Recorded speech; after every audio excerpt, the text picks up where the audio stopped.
Hello everyone, welcome to study with Pari. आज से history start करें। एनसीईआरटी हिस्ट्री जो कि 6 से लेकर 12 तक पढ़ाया जाएगा। इस चैनल पे सारा वीडियो मिलेगा। आज से हम लोग हिस्ट्री का पहला चैप्टर स्टार्ट कर रहे हैं। अध्याय फर्स्ट 6 क्लास का है। पहला चैप्टर है क्या, कब, कहाँ और कैसे। क्या, कब, कहाँ और कैसे के बारे में पढ़ते हैं। आगे पढ़ते हैं। अतीत के बारे में हम क्या जान सकते हैं। हिस्ट्री के अतीत के बारे में हम क्या जान सकते हैं। अतीत के बारे में हम बहुत कुछ जाना जा सकता है। अतीत के बारे में बहुत कुछ जाना जा सकता है, जैसे लोग क्या खाते थे, कैसे कपड़े पहनते थे, किस घरों में रहते थे, खेटको यानी कि पशुपालकों, कृषकों, शासक, व्यापारी, शिल्पकारों, कलाकारों, संगीतकारों, वैज्ञानिक के बारे में हम लोग जान सकते हैं। यही नहीं है, हम लोग यह भी पता लगा सकते हैं कि उसमें बच्चे कैसे खेल खेलते थे, उसमें बच्चे कैसे खेल खेलते थे, कौन सी कहानियाँ सुना करते थे, कैसे नाटक देखा करते थे और कौन से गीत गाया करते थे, सुना करते थे। तो पहले देखते हैं लोग कहाँ रहते थे, लोग रहते कहाँ थे। तो बताया जा रहा है कि नर्मदा नदी के आसपास ही लोग रहा करते थे। ज़्यादातर नर्मदा नदी के लोग इसलिए रहा करते थे क्योंकि वहाँ पे उसके आसपास घने जंगल होने के कारण, वहाँ जंगल होते थे आसपास, जिससे कि शिकारी करने में सुविधा होती थी। वहाँ के फल, जड़, ये सारे जो उत्पाद होता है उसको संग्रह करके मतलब खाने के लिए होता था। वहाँ शिकारी करते थे, आखेट करते थे और वहाँ संग्रह होता था, संग्रह करते थे। जड़ों का, फलों का, जंगल में ये सारे मिलते थे, इसलिए वहाँ रहने का आरंभ मिलता है। कुछ कुशल जो कि वहाँ जंगल के बारे में कुछ परिचित थे, आसपास के जंगलों के बारे में कुछ संपदा जो थे परिचित थे, विशाल संपदा से परिचित थे। और उसके बाद सुलेमान और कीर्थर पहाड़ी की बात करता है कि सुलेमान और कीर्थर पहाड़ी के मतलब कि बीच क्या हुआ था। तो सुलेमान और कीर्थर पहाड़ी जो कि अभी फ़िलहाल में कहाँ पड़ता है, तो ये है उत्तर पश्चिम। उत्तर पश्चिम कहाँ है, तो पड़ता है पाकिस्तान में। ठीक है, उत्तर पश्चिम कीर्थर और सुलेमान पहाड़ी अभी वर्तमान में पाकिस्तान में है। इसे ऐसे स्थान पर लगभग 8,000 वर्ष पहले गेहूं और जौ के फसलों मतलब कि उगाना आरंभ किया गया था। किस किस चीज़ का फसल, गेहूं और जौ का फसलों जो है ना उपजाना आरंभ किया। उन्होंने भेड़, बकरी, गाय, बैल जैसे पशुओं को पालतू भी बनाना शुरू किया था। उस जगह के आसपास गेहूं, जौ उगाना शुरू किया था। भेड़, बकरी, गाय, बैल पशु को पालतू बनाना शुरू किया था। और गारो और बात कर रहा है गारो के, जो कि कहाँ पड़ता है, मेघालय में और मध्य भारत यानी विंध्य पर्वत, जो कि मध्य प्रदेश में करंट में पड़ता है। मध्य प्रदेश में विंध्य पर्वत है। तो वहाँ पे क्या हुआ कि वहाँ कृषि का विकास आरंभ हुआ।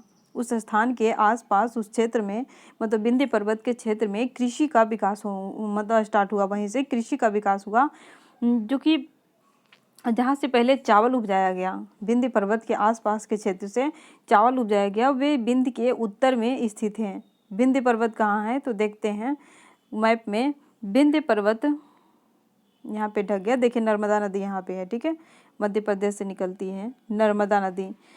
और उसके बाद विंध्य पर्वत हो गया यहाँ गारो खासी, जो कि यहाँ पे कृषि यानी कि चावल का साक्ष्य मिलता है। यहीं से चावल उगाना स्टार्ट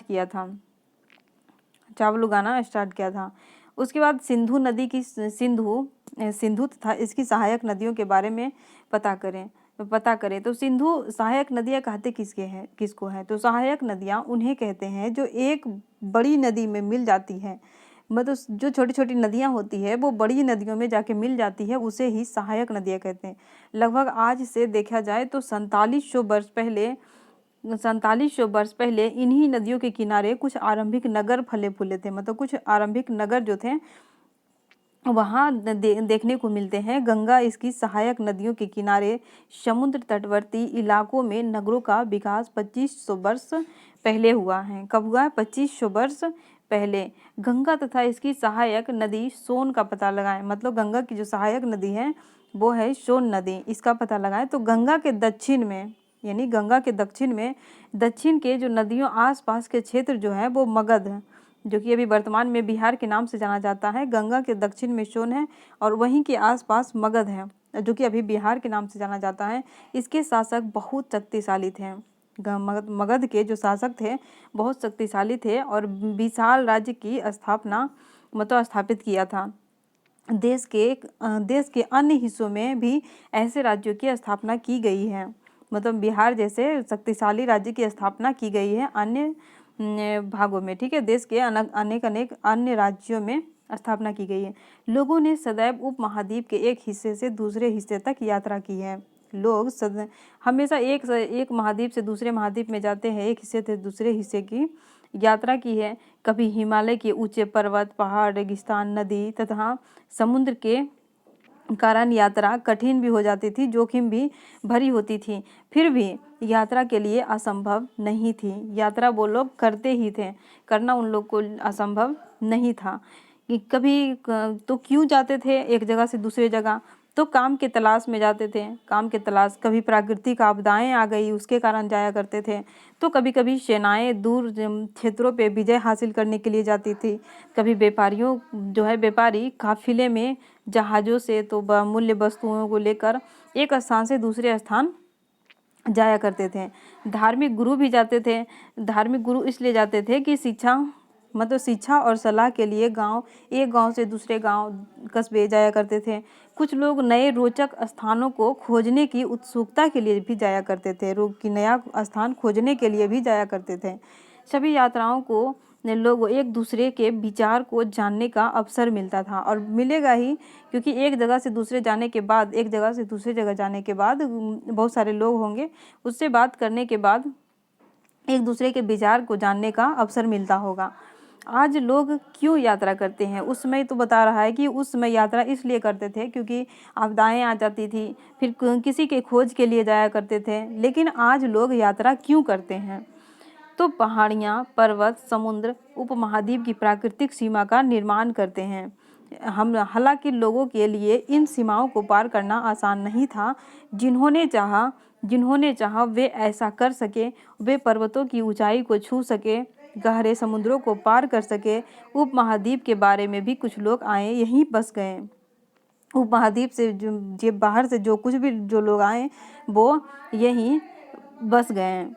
उपमहाद्वीप के बाहर से आए, यहीं पे बस गए। लोगों के इस आवागमन ने हमारी सांस्कृतिक परंपराओं को समृद्ध किया।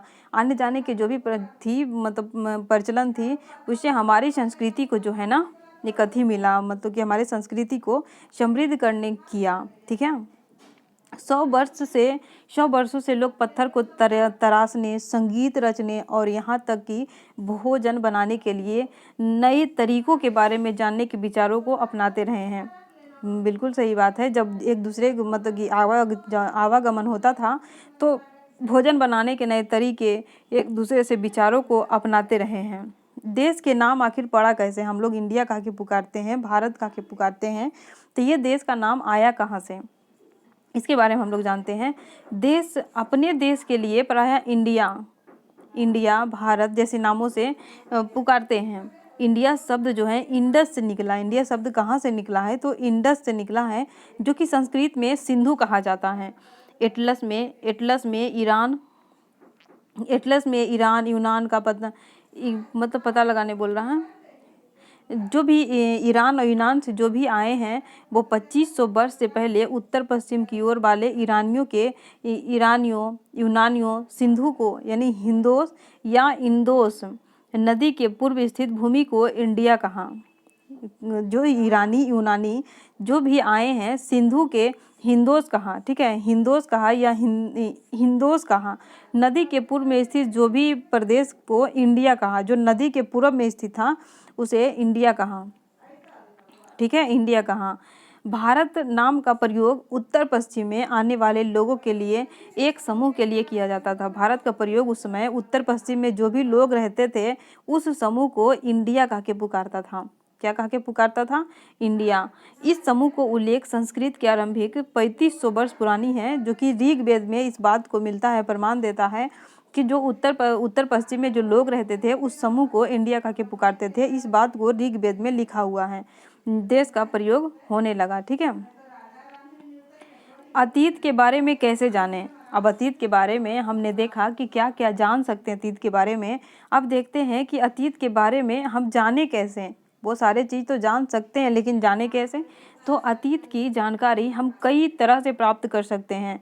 इनमें तरीका एक हो सकता है कि अतीत के लिखी गई पुस्तकों को ढूंढना और पढ़ना, पहला तरीका हो सकता है। इसके हाथ के लिखी हुई कारण पांडुलिपि कही जाती है। पांडुलिपि किसे कहते हैं, तो पांडुलिपि से भी हम लोग अतीत के बारे में जान सकते हैं। तो पांडुलिपि उसे कहते हैं जो हाथ से लिखा हुआ होता है। ठीक है, हाथ से लिखा होता है, जो कि पांडुलिपि शब्द से निकला है। और इंग्लिश में इसको मैन्युस्क्रिप्ट कहते हैं और लैटिन में मेनू कहते हैं। मेनू मतलब होता है हाथ, जो कि पांडुलिपियाँ हाथ से लिखी हुई ताड़पत्रों और भूर्ज नामक पेड़ के छाल पे लिखा होता है हाथ से, उसे पांडुलिपि कहते हैं। तो पांडुलिपि के सहायता से भी हम लोग जान सकते हैं। देखिए, पांडुलिपि ताड़पत्रों पे लिखा हुआ ऐसे लिखा जाता था, तो इसे पांडुलिपि के सहारे भी हम लोग अतीत के बारे में जान सकते हैं। इतने वर्षों में कई पांडुलिपियों को कीड़े ने खा लिया होगा। इतने वर्षों में पांडुलिपि एक्चुअली ताड़ के पत्तों पे लिखा होता था, इसलिए कई तो कीड़ों ने खा गया होगा, कई नष्ट भी हो गया होगा। कई पांडुलिपि आज भी उपलब्ध है, कुछ पांडुलिपियाँ आज भी उपलब्ध है। प्रायः पांडुलिपियाँ मंदिरों, विहारों में प्राप्त होती है। इन पुस्तकों में धार्मिक मान्यता व व्यवहार, राजाओं के जीवन जो थे, इन पुस्तक में क्या रहता था, पांडुलिपि में रहता था कि मतलब कि राजाओं के व्यवहार कैसे थे, राजाओं के जीवन के बारे में बताता है, औषधि के बारे में, विज्ञान के बारे में, सभी प्रकार की चर्चा मिलती है पांडुलिपि में। इसके अतिरिक्त यहाँ महाकाव्य, कविताएं, नाटक, इनमें से संस्कृत भी लिखे मिलते हैं। पांडुलिपि में इनमें से संस्कृत भी लिखे मिलते हैं। किस भाषा में, संस्कृत में लिखे मिलते हैं, जबकि अन्य जो है प्राकृत, तमिल, ये सारे मतलब की भाषा में पांडुलिपियाँ मिलती हैं। तो प्राकृत भाषा का प्रयोग वहाँ के आम लोग करते थे। पहले के जो आम लोग थे वो प्राकृत भाषा का प्रयोग करते थे। हम अभिलेखों से भी अध्ययन कर सकते हैं। अभिलेख से भी हम लोग अध्ययन कर सकते हैं। अभिलेख किसे कहते हैं, तो ऐसे लेख जो पत्थर, धातु जैसे अपेक्षाकृत कठोर सतह, मतलब पत्थर पे और धातु जो कि कठोर होता था, उस सतह पे जो लिखा होता था उसे हम लोग क्या कहते हैं, उत्कीर्ण किए गए जो मिलते थे उसे अभिलेख कहते हैं। कभी कभी शासक अन्य लोग अपने आदेशों को इस उत्कीर्ण करवाते थे ताकि लोग देख सकें। पत्थर और जो धातु पे करवाते थे ताकि लोग देख सके, पढ़ सके और पालन कर सकें। कुछ अन्य प्रकार के अभिलेख भी मिलते थे। इनमें राजाओं, रानियां, स्त्री, पुरुष अपने कार्यों के जो विवरण थे उसको उत्कीर्ण करवाते थे, लिखवाते थे। कई शासक कहता है कि उदाहरण के लिए देखा जाए तो जो शासक लड़ते थे, लड़ाइयों में जो विजय प्राप्त होता था उसका लेखा जोखा भी अभिलेख में करते थे। इसके अतिरिक्त कई वस्तुएं अतीत में बनी और प्रयोग में लाई जाती है। ऐसी वस्तुओं के अध्ययन करने के लिए पुरातत्वविद, जो जैसे पांडुलिपि हो गया और अभिलेख हो गया, इस सब को जो पढ़ता है उसे पुरातत्वविद कहते हैं। क्या कहते हैं, पुरातत्वविद कहलाता। पुरातत्वविद जो है पत्थर, ईंट से बनी इमारत, अवशेष, चित्रों, मूर्ति का अध्ययन करते हैं। वे औजारों, हथियारों, बर्तनों का भी खोज, ये सब का भी सिक्कों जैसे प्राप्ति के लिए छानबीन तथा खुदाई भी करते हैं। इनमें से कुछ वस्तुएं पत्थर, पक्की मिट्टी तथा कुछ धातु की बनी हो सकती है। ऐसे कठोर तथा जल्दी नष्ट न होने वाले होते हैं। पुरातत्वविद जानवरों, चिड़ियों, मछलियों की हड्डियां ढूंढते हैं। क्यों ढूंढते हैं, क्योंकि उन्हें यह जानने में मदद मिलती है कि अतीत में लोग क्या खाते थे, इसीलिए हड्डियां जो ढूंढते हैं पुरातत्वविद। वनस्पति के अवशेष कुछ मुश्किल से बच पाते हैं। वनस्पति के जो अवशेष होते हैं कुछ मुश्किल से बच पाते हैं। यदि अन्य के दाने अथवा लकड़ी के टुकड़े जल जाते हैं तो वे जले हुए रूप में बचे रहते हैं। अगर जल गए तो जले हुए रूप में बचे रहते हैं, कुछ अवशेष, पुरातत्व अवशेष बच रहते हैं। पांडुलिपि, अभिलेख, पांडुलिपि, अभिलेख, पुरातत्व से ज्ञात जानकारियों के इतिहासकार प्रायः स्रोत का प्रयोग करते हैं। इतिहासकार जो है, जो पांडुलिपि, अभिलेख और पुरातत्व से जो प्राप्त होती है जानकारियाँ, उसे पुरातत्वविद क्या कहता है, इतिहासकार कहते हैं, उसे स्रोत कहते हैं। इतिहासकार उन्हें कहते हैं जो अतीत का अध्ययन करते हैं उसे ही स्रोत कहते हैं। स्रोत क्या है, तो अतीत का अध्ययन करते हैं उसे स्रोत कहते हैं। स्रोत के से प्राप्त होते ही अतीत के बारे में पढ़ना बहुत रोचक हो जाता है। जब हम लोग को अतीत के बारे में पढ़ना रोचक लगता है जब उसका स्रोत मिलता है, क्योंकि इन स्रोत की सहायता से हम धीरे धीरे अतीत की पुनर्निर्माण करते जाते हैं। अतः इतिहासकार तथा पुरातत्वविद जासूसों की तरह है। इन सभी स्रोत का प्रयोग सुराग के रूप में अतीत को जानने का प्रयास करते हैं। अतीत एक है या अनेक है, इसके बारे में जानते हैं। अतीत एक है या अनेक है। यहाँ अतीत शब्द का प्रयोग बहुवचन, देखो हम लोग पहले जो पढ़े हैं कि अतीत का अध्ययन करें, पहला पॉइंट था ना, अतीत का अध्ययन कैसे किया जाता है, मतलब तो अतीत के बारे में पढ़े, हमारे अतीत पर ध्यान दिया। यहाँ अतीत का मतलब जो है ना, शब्द का प्रयोग बहुवचन के रूप में किया गया है। अतीत के बारे में बहुवचन के रूप में प्रयोग किया गया है, बहुवचन के रूप में प्रयोग किया गया है। ऐसा इस तथ्य की ओर ध्यान दिलाने के लिए किया गया है कि अलग अलग समूह के लोग के लिए इस अतीत के अलग अलग मायने थे, अलग अलग समूह थे उसमें, और अलग अलग मायने भी थे, अलग अलग मायने थे। उदाहरण के लिए पशुपालक, कृषकों के जीवन और राजा रानी के जीवन से बिल्कुल भिन्न है। राजा रानी के जीवन और कृषि और व्यापारी के जीवन देखा जाए तो बिल्कुल भिन्न है। जैसा कि हम आज भी देखते हैं कि राजा रानी के जो आज भी देखते हैं, बड़े लोगों और छोटे लोगों के जीवन बिल्कुल भिन्न होते हैं। उस समय भी देश के अलग अलग हिस्सों में कुछ अलग अलग लोग रहते थे और अलग अलग व्यवहार और रीति रिवाजों का पालन करते थे। उदाहरण के लिए आज अंडमान द्वीप के अधिकांश लोग अपना भोजन मछलियां पकड़कर निवास करते हैं, शिकार करते हैं, फल फूल संग्रह प्राप्त करते हैं। इसके विपरीत शहरों में लोग जो है ना, खाद्य पूर्ति के लिए व्यापारियों पर निर्भर रहते हैं, व्यक्तियों पर निर्भर करते हैं। इस तरह के भेद अतीत में विद्यमान थे। इसके अतिरिक्त एक अन्य तरह का भेद है, उस समय शासक अपनी विजय का लेखा जोखा करते थे। उसमें जो शासक होते थे वो अपने विजय का लेखा जोखा करते थे।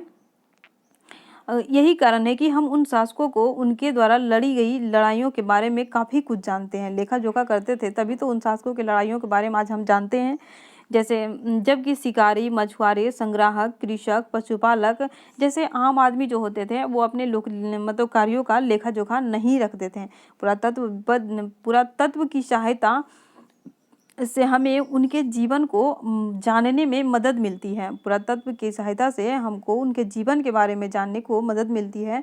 हालांकि अभी भी इनके बारे में कुछ बाकी है, सब कुछ नहीं जाना है, कुछ जानना अभी बाकी है। तिथि का मतलब क्या होता है, हम लोग डेट के बारे में बताते हैं तो डेट के बारे में मतलब उसका मतलब क्या होता है। अगर कोई तिथि पूछे तो हम लोग विषय के बारे में, कोई भी विषय में पूछे तो हम लोग शायद तारीख, माह, वर्ष जैसे बताते हैं, जैसे 2000 या इसी तरह के कोई वर्ष बताते हैं। तो वर्ष की यह गणना जो है ईसाई धर्म प्रवर्तक ईसा मसीह के जन्म तिथि से की जाती है। अतः 2000 वर्ष पहले कहने का तात्पर्य 2000 जो यहाँ पे है 2000 वर्ष कहने का तात्पर्य है कि ईसा मसीह के जन्म के 2000 वर्ष से हैं, 2000 वर्ष के बाद से हैं। ईसा मसीह के जन्म के 2000 के बाद से हैं, जन्म के 2000 वर्ष के बाद से हैं। ईसा मसीह के जन्म के पूर्व की सभी तिथियां जो हैं ईसा पूर्व मतलब ईसा से पहले के रूप में जानी जाती है। इस पुस्तक में 2000 को अपना आरंभिक बिंदु मानते हुए वर्तमान में पूर्व की तिथियां का उल्लेख करेंगे। तिथि मतलब इतिहास की तिथियां क्या थी, तो इतिहास की तिथियां अंग्रेजी में बीसी, हिंदी में ईसा पूर्व कहते हैं। बीसी मतलब होता है बिफोर क्राइस्ट, ठीक है, बिफोर क्राइस्ट मतलब कि ईसा पूर्व। और कभी कभी हम एडी भी कह देते हैं, जिसका मतलब हिंदी में लिखा होता है ईस्वी में जो होता है एनो डोमिनी कहते हैं। एडी एनो डोमिनी नामक लैटिन शब्द है जो कि ईसा मसीह के जन्म वर्ष से संबंधित है, ठीक है। कभी कभी एडी की जगह सीई भी कह देते हैं, एडी की जगह सीई, बीसीई का प्रयोग करते हैं। सीई अक्षरों का प्रयोग कॉमन, सीई मतलब बीसीई यानी बिफोर कॉमन एरा के लिए होता है। हम इन शब्दों का प्रयोग इसलिए करते हैं क्योंकि विश्व के अधिकांश देश में अब इस कैलेंडर का प्रयोग सामान्य हो गया है। इसी कैलेंडर का प्रयोग हम लोग विश्व में करते हैं, सामान्य हो गया। भारत में तिथियों के इस रूप का प्रयोग लगभग 200 वर्ष पहले आरंभ हुआ था। कभी कभी अंग्रेजी के बीपी शब्दों का प्रयोग होता है जिसका तात्पर्य बिफोर प्रेजेंट्स होता है, वर्तमान से पहले। बिफोर प्रेजेंट्स मतलब वर्तमान से पहले है। तो हमने आज हिस्ट्री का पहला चैप्टर कंप्लीट हो गया है और अगला चैप्टर कल आएगा। तो ऐसे ही मेरे वीडियो में बने रहें। अगर मेरे चैनल पे नहीं है तो लाइक शेयर एंड सब्सक्राइब करें। अगर वीडियो पसंद आता है तो लाइक करें और नहीं है मेरे चैनल पे तो सब्सक्राइब करें। धन्यवाद दोस्तों, आज के लिए बस इतना ही और कल।